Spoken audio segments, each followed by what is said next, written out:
This is the story of the day a Texas Ranger looked a whole committee of Sutton County in the eye, called an Apache widow too ugly to be worth arresting, and never, not one day after, took the word back.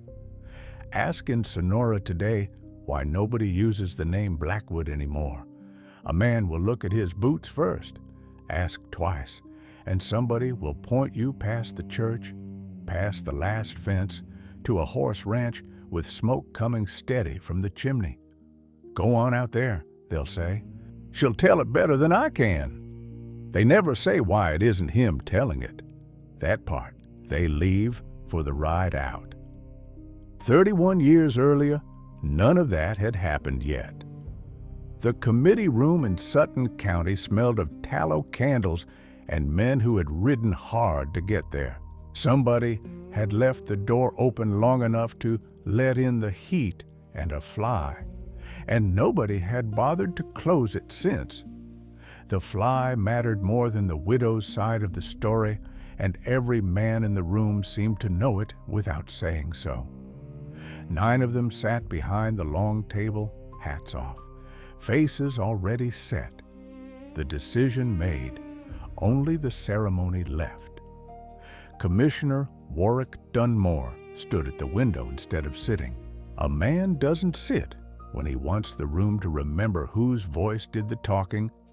He had a way of tapping 2 fingers on the sill between sentences, like a man counting money that wasn't his yet. "Ranger Blackwood." Dunmore didn't turn from the glass. "You know the Rowan place." Beside Dunmore, old Harlan Meeks shifted in his chair. Said nothing.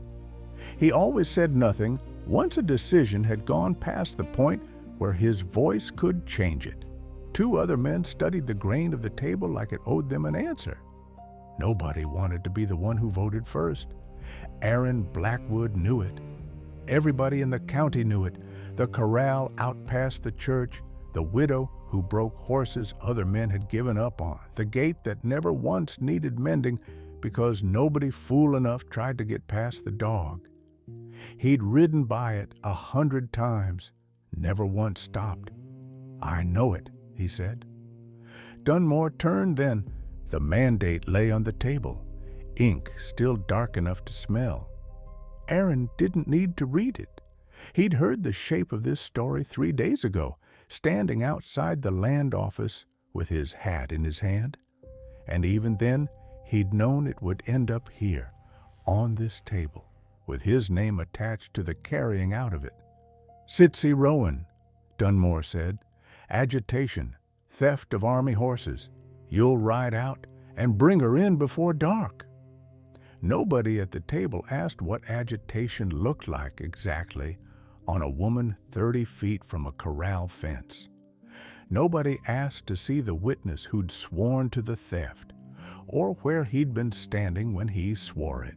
A mandate reads the same whether it's true or not, and every man in that room had learned long ago that reading it out loud was easier than checking it. Through the window behind Dunmore, small as a toy at that distance, a woman worked a gray stallion in a round pen, the one every drover in 3 counties had called unrideable. She wasn't fighting the animal, she was waiting on it, the way you wait on weather, hands loose at her sides, rope coiled and unused. Already, even from the committee room, the horse had started listening to her. It dropped its head, circled once, stood. Aaron had heard men call that kind of patience unnatural, like it belonged to something other than a woman. He had never once heard them call it what it was, which was skill nobody in that room could have matched with both hands in a week to try. He had seen her exactly once before. The quartermaster's counter in San Angelo, a room full of men who wouldn't look at her, and one army officer who couldn't stop. He remembered the ledger book on the counter, her handwriting in it, the particular quiet that falls over a room when a woman wins something men expected to lose to each other. He remembered one thing more. 3 days passed outside the land office, close enough to hear Dunmore's voice go thin and mean the moment he came out having lost that very contract. The Army's word, in writing, that Sitsi Rowan's horses and Sitsi Rowan's price had beaten his by a margin the whole street had heard read aloud. Dunmore had smiled for the clerk and cursed for the alley. Aaron had been standing in the alley. A man doesn't forget the sound of losing. Aaron had heard it clean, with no witnesses to soften it for Dunmore's sake. Nobody else in this room had heard it at all. Outside, the heat had started to climb, the way it did most afternoons. Thick, dry, the kind that stuck a shirt to a man's back and made a lie easier to tell than a long explanation. Somewhere down the street, a smith's hammer kept time against iron. Steady as a clock, nobody in the room was watching. "Well, Ranger?" Dunmore's voice had the particular patience of a man who has already written the outcome down somewhere. "Saddle's waiting." 9 faces turned to Aaron Blackwood. The badge on his own chest sat dull and familiar under the window light, the one thing in the room that hadn't changed shape in 11 years of wearing it. He didn't look down at it. He didn't need to. Behind the 9 faces, through glass, the widow in the corral turned the stallion in a slow circle, easy as breathing. She did not once look toward the house, where 9 men were deciding her fate over a paper she hadn't been shown, signed by the same man she'd beaten fair, who wanted the win back some other way. Aaron had ridden into that room already knowing 3 things: that the mandate was a lie built on a loss Dunmore couldn't stomach putting his own name to, that saying so out loud, without proof in his hand, would end with her in a cell by supper, and him no use to her from inside one beside it, and that 9 men waiting on an answer don't wait long before they start answering for you. A badge was supposed to mean a man only ever told the truth of a thing. Aaron was about to learn what his was worth when the truth wasn't ready yet. He opened his mouth to say he'd ride out. What came out instead made the clerk at the corner desk drop his pen. "She's too ugly to be worth the ride out there, gentlemen." The words hit the room like a dropped plate. For a full second, nobody moved, because nobody could decide if they'd heard him right. Old Harlan Meeks was the first to make a sound. Not a word, just air going out of him wrong, half a laugh that died before it finished being one. The clerk at the corner desk had his pen raised, ready to record the ranger's answer. He held it there, didn't write. Dunmore turned from the window slow, like a man checking he hadn't misheard a price at market. "Say that again. You heard me the first time?" Aaron kept his voice flat, the same voice he used to read weather off a sky or a man off his hands. "I've seen her, up close, at the quartermaster's counter in San Angelo. Ain't a face worth the leather I'd wear out getting to it." By some distance, it was the ugliest thing Aaron Blackwood had ever said out loud. He'd said meaner things to men who'd earned them. He watched it land on 9 faces and understood in the same breath that not one man in the room believed it. None of them yet had worked out why he'd say it anyway. A woman's worth had never once been a fact his badge asked him to weigh before doing his job. Not in all the years he'd carried it. He weighed it now like a coin somebody'd handed him to test. Turned it slow, waited to see who called it counterfeit first. Nobody did. That was the strange part. 9 men who prided themselves on knowing horseflesh, land value, and each other's debts to the dollar. Not one of them said the plain thing. That Sitsi Rowan's face had never once been the subject under discussion. Everybody in Sutton County knew it. Dunmore's jaw worked once, like he was chewing the shape of a reply and not liking the taste. Her face wasn't the county's business, Ranger. Her horses were. Then send a man who cares about horses. Aaron didn't blink. I care about my ride. Harlan Meeks found something to look at on the table again. Two other men studied their hats, like the answer was stitched into the felt. The fly crossed the room once, loud in the quiet, settled on the mandate, right on the ink that hadn't finished drying. Through the window, small as ever, the widow worked the gray stallion in one more slow circle. She hadn't heard a word of it, wouldn't for 3 more days. When she did hear it, secondhand from a drover who couldn't say it without grinning, she'd go very still, ask only one question. Which ranger? The clerk set his pen down at last, without writing anything. That was when Aaron noticed him. A thin young man named Otis Pruitt, new enough to the job that his collar still looked borrowed. Otis wasn't staring at Aaron's face. He was staring at his hands. Past them, at the mandate on the table, the one Aaron had never once picked up. 11 years riding for the state of Texas had taught Aaron plenty. One of the smallest lessons: a man who means to carry out an order reads it first, studies the name, checks the date against what he already knows.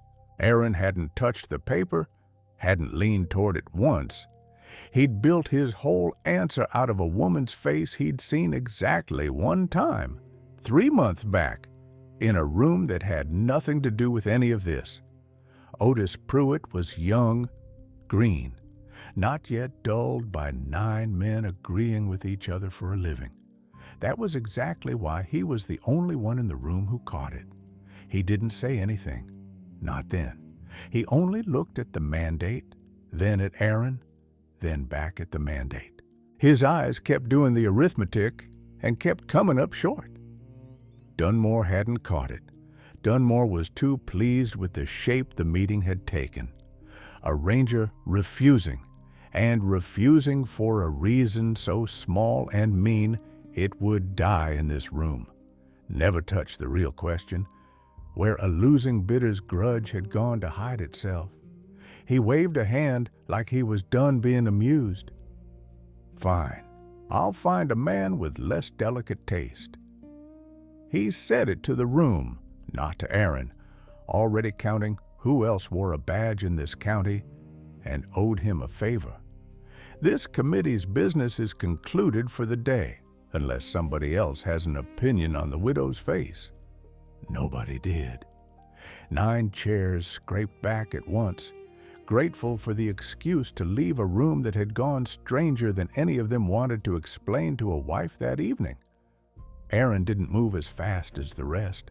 He stood at the table a moment longer, hat still in his hand, feeling 9 kinds of relief pass him on the way to the door. Not one kind of shame. That surprised him some.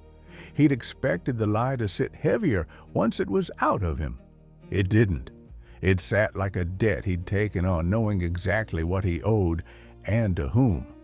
Otis Pruitt was last out, gathering his ledger book slow, in no hurry the others didn't share. At the door, he paused, close enough that only Aaron would hear it. You never read the mandate, Ranger. Not a question. The boy said it soft, the way a man tests ice before he puts his weight on it.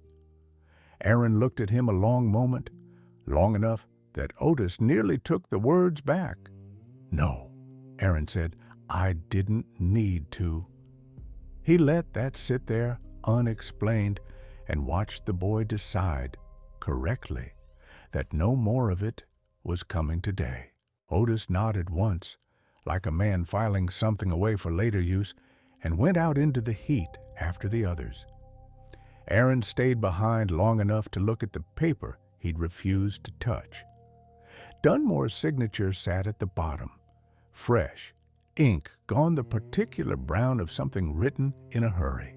Above it, the charge, agitation, theft of army horses, a witness's mark beside it, a name Aaron didn't recognize, the kind of name that shows up once on a document and never again in a courthouse. One lie, 3 days bought. He understood, standing there, that 3 days wasn't much of a fortune to build a rescue on. It was the only currency he had.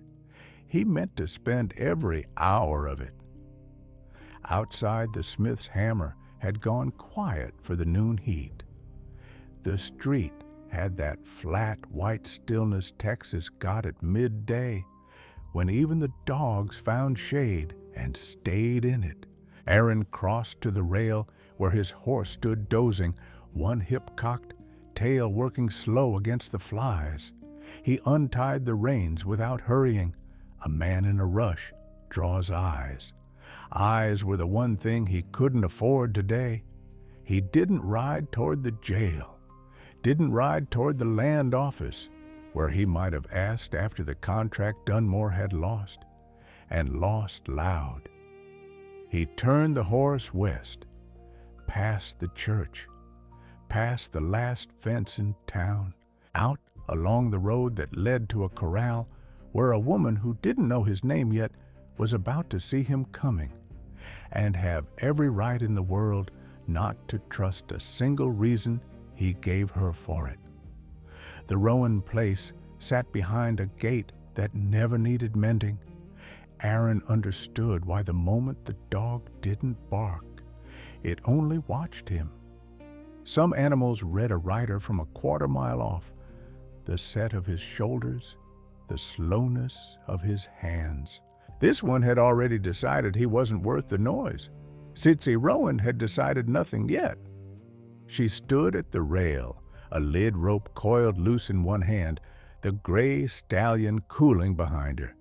Watching him come like weather, she didn't trust, not afraid of it, just unwilling to turn her back. She didn't call out a greeting, didn't need to. Her stillness said everything a shout would have. Ranger, one word, flat as the land between them. County send you to finish today what you didn't start this morning? So the drover had already carried it to her. Grinning, most likely, Aaron had known one of them would. He reined up short of the gate, close enough to talk, far enough to show he hadn't ridden out to force anything. No, ma'am. He stayed in the saddle. A man on the ground moves fast. A man mounted has to mean it before he does. Rode out to tell you what I know, not to collect on it. You told a committee I wasn't worth the ride out here on account of my face. No heat in it. Worse than heat. She said it plain, like a fact she'd already filed away next to every other insult a white man in a badge had handed her since her husband died. Now you're here anyway. Man doesn't waste a good lie like that. Wasn't for you, was for time. Aaron let that sit a moment before he added the rest. 3 days is what I bought. I mean, to spend them proving Dunmore's mandate is built on nothing he can stand behind in daylight. She didn't answer right away. She turned and ran a hand down the stallion's neck. Slow, the animal leaned into it, trusting her more than it trusted its own legs.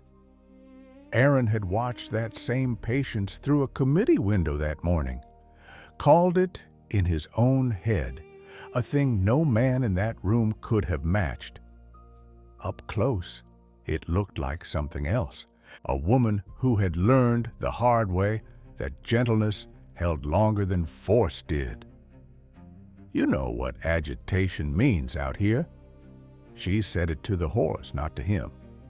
Means a woman won something a man wanted. That's the whole crime, every time. Aaron didn't argue it. He'd have called her a liar if she'd said different. I know Dunmore lost a contract to you. Heard it myself 3 days back in the alley by the land office. Heard him curse your name before he ever wrote it on a mandate. He kept his voice even, the voice he used for reading a sky before weather changed under it. Man doesn't lose that clean and let it lie. Not one like him. Something shifted in her face. Not trust, not yet. Recognition, maybe, that he'd said a true thing out loud without being asked twice. You didn't come to arrest me. Not quite a question anymore. Came to ask you to prove it before he does it his way. She was quiet long enough that a hawk somewhere over the ridge finished its circle. Then she set the lead rope on the rail and walked toward the house without inviting him to follow. Aaron took that as permission and got down. Inside, the place smelled of leather oil and wood smoke banked low. A rifle over the door, cleaned past any need for cleaning. One chair, pulled near the window, where the light was best, for reading or for watching the road. She knelt at a trunk by the bed a long moment before she opened it, like she was still deciding whether Aaron had earned what was inside. What she brought out was a ledger book, cracked at the spine, corners soft from handling. My husband kept this. Every horse sold, every dollar counted, every man's name who bought from him, and every officer who signed for it. She held it against her chest a beat longer than she needed to before she set it on the table between them. I kept it after. Didn't figure I'd ever need to show it to a man wearing a badge. Figured a badge was the last thing that had ever asked to see at fair. I'm asking. You're the first. She opened it to the last written pages. The Army contract, the quartermaster's counter in San Angelo, the officer's own hand beside her price. Aaron read slow. The numbers were clean. The signatures were real. Not one line in the book built to hide anything, which was, in its own way, the strangest thing about it. Most men with something to hide wrote less. She had written more. This proves you won it fair, Aaron said. Doesn't yet prove what Dunmore built on losing it. Give it time. The first thing close to a dry humor he'd heard from her. Man like that leaves tracks. He's just never had to worry about somebody following them. A shadow crossed the window. A hired hand leading a horse to water, young, maybe 20. Hat pulled low. He glanced toward the house once, saw Aaron's silhouette at the table, and looked away fast. Too fast.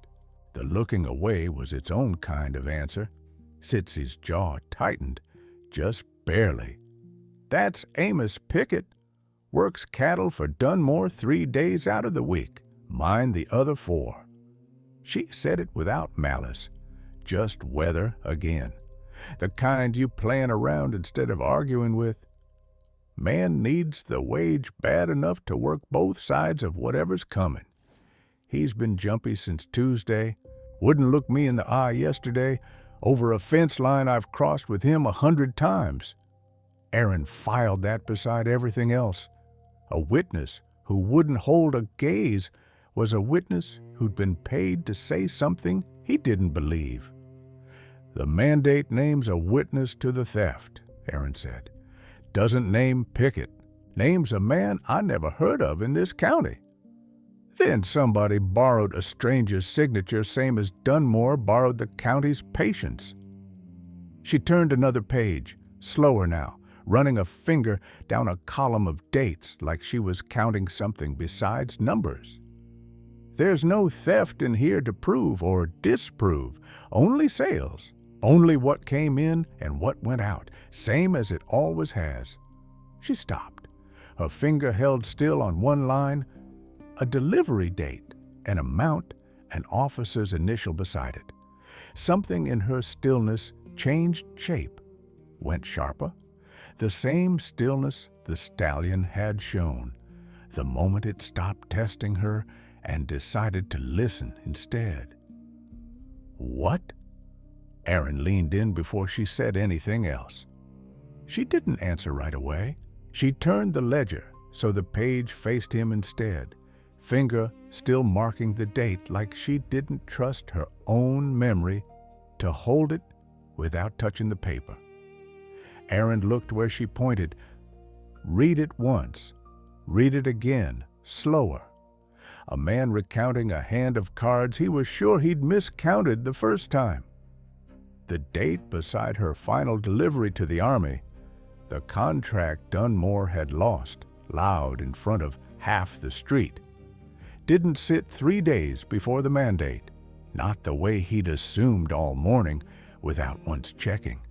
It sat the very same day, signed within hours of each other, if the ledger and his own memory of the land office both held true. Dunmore hadn't waited 3 days to build his revenge after losing. He'd had it written before the ink on his own defeat had time to dry. Aaron read the date a third time, hoping the ink would rearrange itself into something easier to live with. It didn't. Outside, a horse stamped once in the yard, restless at nothing. The room had gone quiet enough that Aaron could hear the ledger's pages settling against each other, the small sound old paper makes when nobody's touching it, and it still hasn't decided to lie still. "Say it plain," he said. "Tell me I'm wrong." "You're not wrong." Tsitzi's finger hadn't moved off the line. "That's the day the quartermaster's office confirmed the contract. Same day the mandate says I stole from the Army I just finished selling to." Aaron's hand had gone, without his noticing it, to the badge on his own chest. He touched the edge of it the way a man touches a sore tooth, not to fix anything, just to confirm the ache was still there. He'd built 3 days of borrowed time on an assumption that Dunmore had lost the contract. Sat with the loss a while, let it curdle into something meaner, a man wounded slow, striking back once the shame had time to settle. That wasn't what the ledger said. The ledger said Dunmore hadn't waited to feel the loss at all. He'd gone straight from the quartermaster's counter to whatever hand wrote a false witness's mark. Done it before the contract's ink had time to dry anywhere but on this page. He didn't get angry and then get even, Aaron said, half to himself. He walked out that door already knowing what he'd do about it. Man like Dunmore doesn't lose anything without a plan for getting it back before he's finished losing it. Tsitzi closed the ledger's cover slow, like the fact inside it needed protecting now more than proving. You thought this was a grudge that grew. It's a theft he'd already built the tools for. That changed the shape of everything Aaron had told himself writing out here. A grudge could burn out. A plan didn't. A plan had a next step already loaded, the way a man loads a second cartridge before he's fired the first. Dunmore hadn't needed 3 days to think of revenge. He'd needed 3 days to make the revenge look like it came from somewhere honest. Agitation. Aaron said the word like it tasted wrong in his mouth now, worse than it had in the committee room. There was never any agitation. There was a woman who won a contract a white man wanted for himself. Tsitzi's voice didn't rise. It didn't need to. Everything after that is just the paperwork he built to make the wanting look like law. The truth of it sat between them plain as the ledger on the table. No mystery left in the crime itself, only in what a man like Aaron could do about it. A signed mandate, a paid witness, 9 men on a committee who'd never once questioned either. "This tells me why," Aaron said. "Doesn't tell me how I put it in front of men who'll believe it over your word and mine." Your word. She said the two words back to him like she was weighing their coin. 3 days ago, you stood in a room full of men and told them my face wasn't worth the ride. Now you want me to believe your word carries different weight than theirs. It doesn't, not by itself. Aaron held her look and didn't soften it. That's why it has to be somebody else's word. Somebody they can't call a liar without calling their own contract a lie first. She let that sit a moment, turning it over the way she'd have turned a coin somebody claimed was silver. Whatever she found in it, she didn't say. But she didn't look away either. That was its own kind of answer. The guard around her had shifted, not dropped, just enough that Aaron felt the difference in the room's temperature. "You need somebody Dunmore can't buy and can't outrank." Tsitsi said it like she'd already turned the problem over more than once, alone, before he ever rode up to her gate. "Somebody who signed his own name to my price and won't enjoy being made a liar of by a man he's never met." Aaron sat with that a moment. Then it came to him, not new information, just a fact he hadn't yet thought to place beside this one. 3 days back, at the land office, waiting on a different piece of paper altogether, he'd overheard a clerk mention an Army quartermaster passing through the territory on inspection, due through Sonora within the week, on his way to the fort at Concho. "There's an officer riding through Sonora inside the week," he said. "Supply Corps. If he's the one who signed for your last delivery, he is." No hesitation in it. Tsitsi didn't need to check the page again. That signature had been memorized a long while, the one piece of paper in her whole life that had ever treated her fair, and she'd earned the right to know it by heart. Captain Eli Manders counted every horse himself, shook my husband's hand over it, and mine after, when my husband wasn't there to shake it for me anymore. Then he's the one man in this territory who can stand up in that committee room and call Dunmore's mandate a lie to his face, because he'll be defending his own signature, not just yours. And if Dunmore hears he's coming before we do? Tsitsi asked it plain, no fear dressing up the question, just the flat arithmetic of a woman who'd learned to count every way a plan could fail before she let herself believe in it. A commissioner has friends at every stage stop between here and Concho. A captain riding through on schedule is a captain who can be delayed. Reasons get invented for men like that every day. Then we don't wait on schedule. We meet him on the road before he's close enough for Dunmore to hear of it. Aaron said it plain, the way he'd have read a trail. Flat fact, no bravado in it. 3 days I bought us. I mean to spend every one of them before Dunmore thinks to spend a dime of his own buying delay. Something in her expression didn't soften exactly. It settled. The particular stillness of a woman deciding a thing might, after all this while, actually be possible. You're asking me to trust that a man in a badge will bring another man in a uniform back here to save me. She said it slow, testing the shape of it the way she'd have tested a rope before she trusted her weight to it. The truth doesn't need a badge to be true. It only needs somebody willing to say it out loud, in front of the men who'd rather not hear it. Then let's find him before Dunmore finds a way to keep him from ever passing through. She studied Aaron a moment longer, not doubting him exactly, just not yet handing him more than he'd earned. Then she rose, crossed back to the trunk by the bed, and knelt beside it a second time that afternoon. This time, she didn't hesitate. There's a page I didn't put in front of you the first time."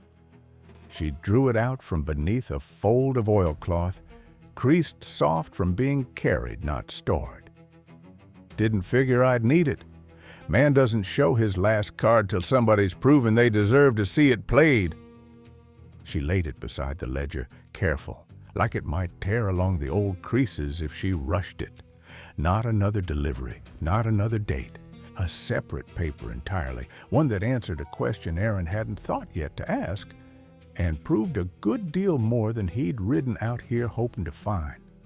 It was a letter, not a ledger page. Paper of a different weight entirely, folded in thirds so long the creases had gone soft as cloth. "My husband wrote this the month before the fever took him." Tsitsi didn't hand it over right away. She held it a beat longer, weighing the trust before she let go of it.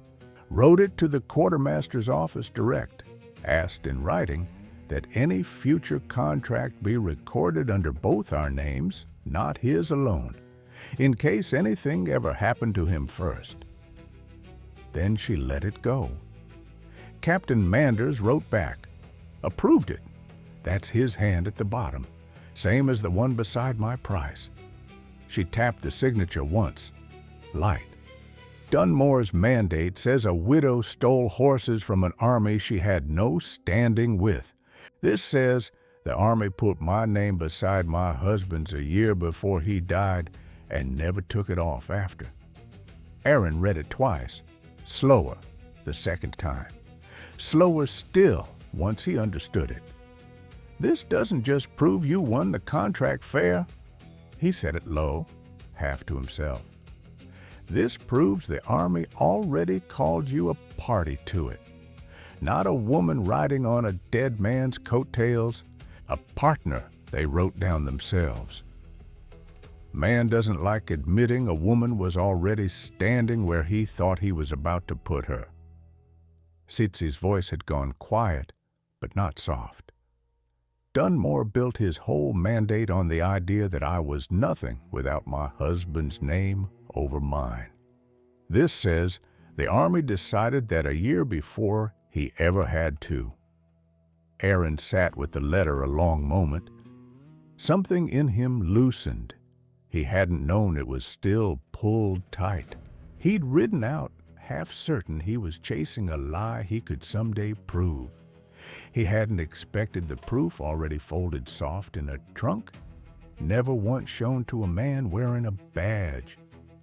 "I lied to a committee to buy you 3 days," he said quiet, not looking up from the page.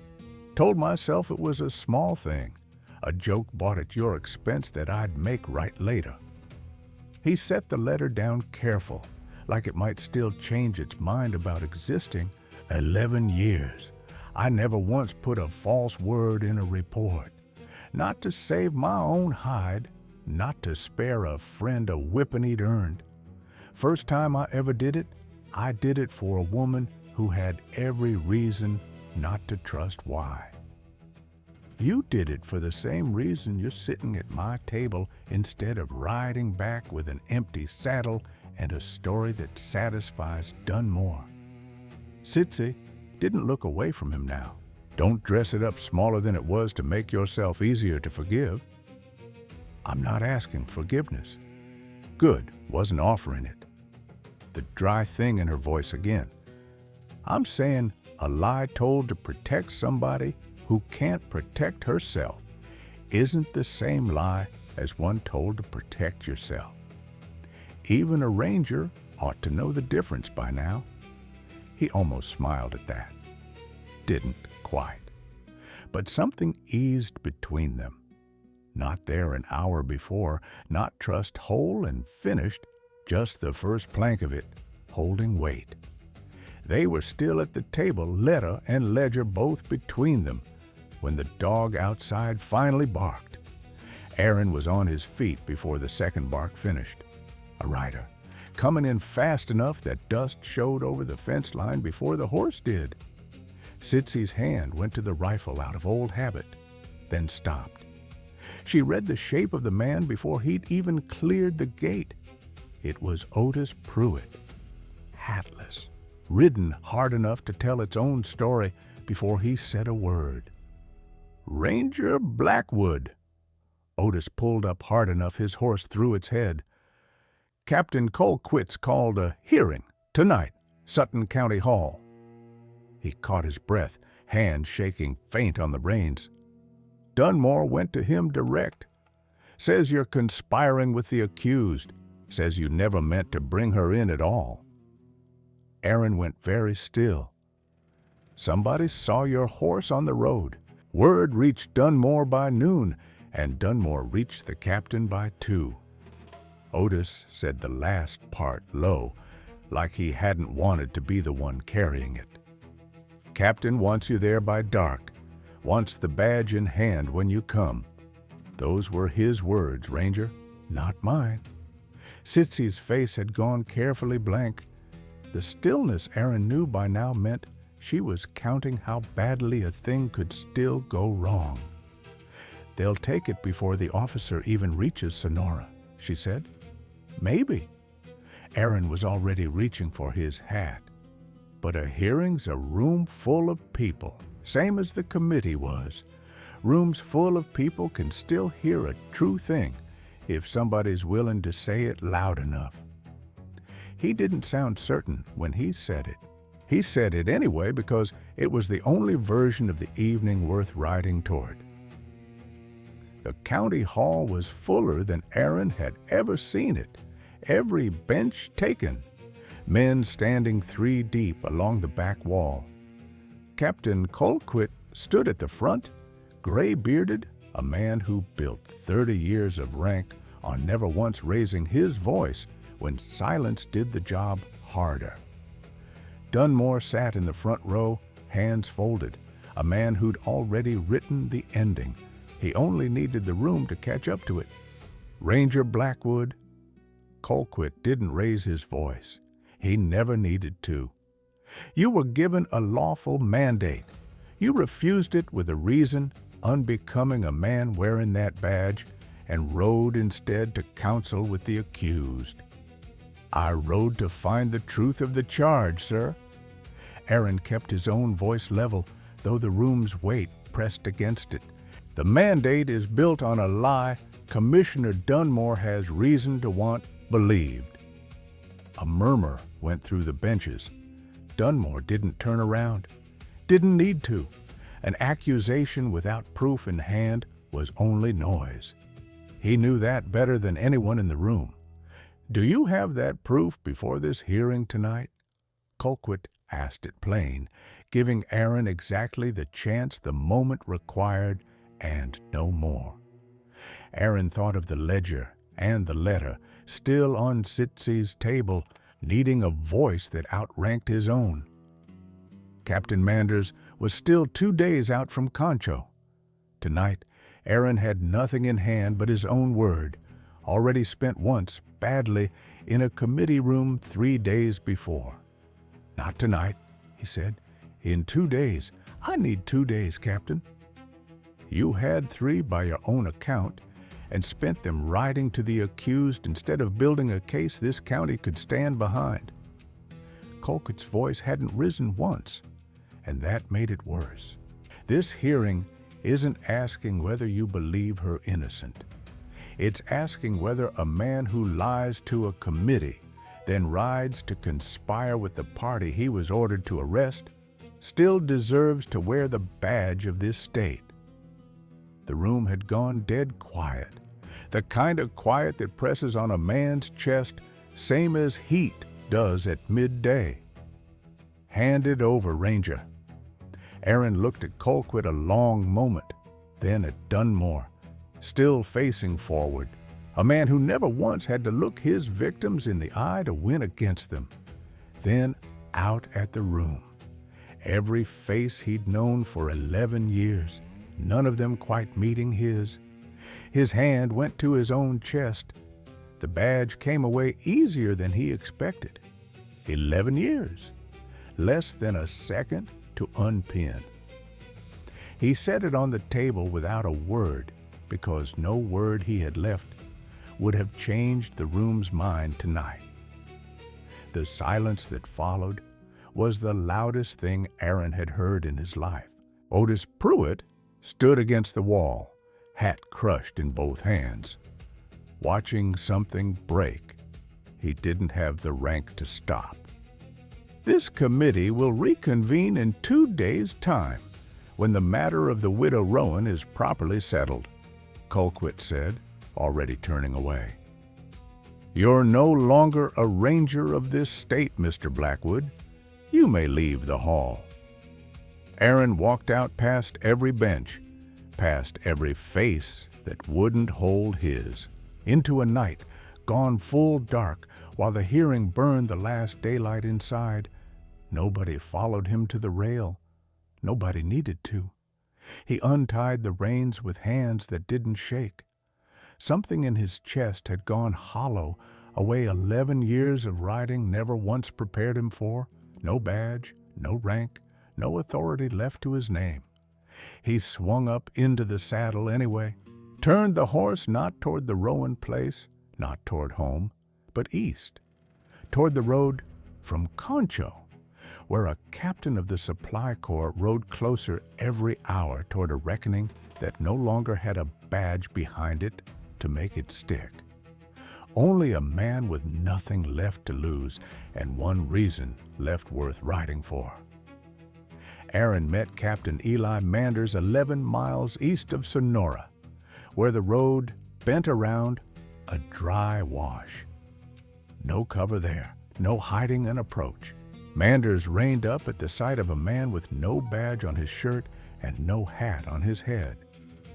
Aaron had lost the hat in the dark, hadn't gone back for it. You're the ranger the quartermaster's clerk mentioned in San Angelo. Manders said it careful, a soldier's caution around a stranger who looked like trouble riding toward him on purpose. Only you're not wearing what he described. Not anymore, Captain. Aaron didn't dress it up. No time for that. Took it off myself 2 nights back, in front of a hearing that believed a lie over a woman's word. I need an hour of yours before Sonora hears you're coming and finds a way to slow you down. He told it plain, the way he'd have read a trail. The ledger, the letter, the signature Manders would know better than his own name. Manders listened without once looking away, the stillness of a man weighing a stranger's account against what he already knew. I signed for Sitzy Rowan's horses myself, he said when Aaron finished. Shook her husband's hand over it and hers after. If Dunmore's built a mandate on the idea that contract was stolen, he's called me a liar without ever saying my name. Then say yours out loud, Captain. It's the only word left in this county that outranks his. Manders didn't answer right away. He looked east once, toward the fort waiting on his arrival, then west, toward a county hall that had already broken one man for telling this same truth without proof in hand. Ride with me, he said finally. I've got a signature to defend. The county hall was fuller the second time than the first. Word traveled fast in a town too small to keep a secret past supper. Every bench taken. Dunmore sat where he'd sat 2 nights before, hands folded, a man certain the ending was already written in his favor. Captain Colquitt stood at the front, unsurprised to see Aaron walk in beside a supply officer in dress blues. Unsurprised but not convinced. Mr. Blackwood, not ranger anymore, Colquitt gave the correction without cruelty, only fact. You were told to return in 2 days with proof. You've returned with a guest instead. The proof's in his hand, Captain. Aaron nodded toward Manders, who stepped forward and set the ledger and the letter both on the table where a badge had lain 2 nights before. Manders opened the ledger himself to the page Sitzy had marked, read the date aloud. Flat and clear, the voice of a man used to reports that mattered. Then the letter, the husband's request, his own approval beneath it.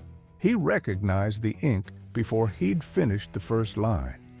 "That's my hand," he said to the whole room, not just to Colquitt. "I confirmed this contract the same day the mandate claims it was stolen. I put Sitzy Rowan's name beside her husband's a year before he died at his own written request. She is not a woman who stole from the Army. She is a woman the Army already called a partner in writing." Dunmore stood too fast. "This is a clerk's error, nothing more. I don't make clerk's errors with my own signature, Commissioner." Manders didn't raise his voice, didn't need to. "I make them with somebody else's, when somebody else asks me to." The room had gone the same quiet Aaron remembered from 2 nights before, except this time, the weight of it leaned the other direction. Colquitt's eyes moved to the back of the hall where Amos Pickett stood against the wall, hat crushed in both hands. "Pickett, you swore to a theft. Look at this ledger and tell this room you still swear to it." Amos didn't look at the ledger. He looked at his boots first. Same as every man in Sonora did, asked about Blackwood. Then, slow, he looked up at Sitzy, come in quiet behind Aaron and Manders, standing near the door like she still wasn't sure this room had earned her further inside it. "Dunmore paid me $11 to swear I saw her drive off Army stock in the night." Amos's voice cracked once, young and afraid, but he didn't stop.